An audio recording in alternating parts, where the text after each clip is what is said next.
La qualité de vie au travail est un sujet important puisque il permet effectivement que des salariés se sentent bien au sein de l'entreprise. Au-delà de ça, on est quand même dans des environnements et des contextes qui sont très contraignants avec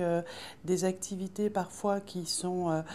très chronophages. Et le constat a été effectivement qu'on s'est retrouvé avec un vrai problème autour des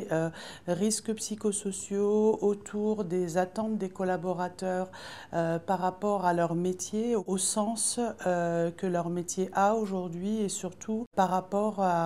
au positionnement de l'entreprise et par rapport à l'activité de l'ensemble des collaborateurs. Un accord national interprofessionnel qui a mis en exergue l'importance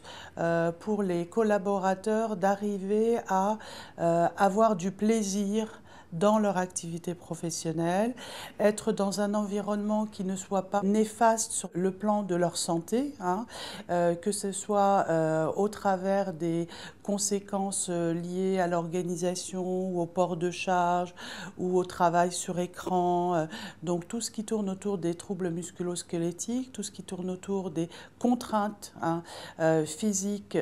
du travail, mais aussi et beaucoup, ce qui est plus compliqué, autour des contraintes mentales et psychologiques du travail. Il y a eu un certain nombre d'études qui ont été mises en place, notamment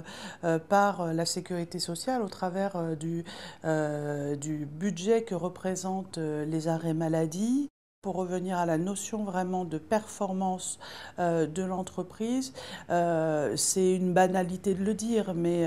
on sait pertinemment que les gens qui se sentent bien dans leur activité professionnelle, dans leur job, et puis dans un collectif en tous les cas qui est favorable à l'échange, à la collaboration, on constate effectivement une vraie performance, une implication dans un contexte où les choses sont de plus en plus compliquées ou complexes, à la fois en matière de qualité, de délai, d'excellence,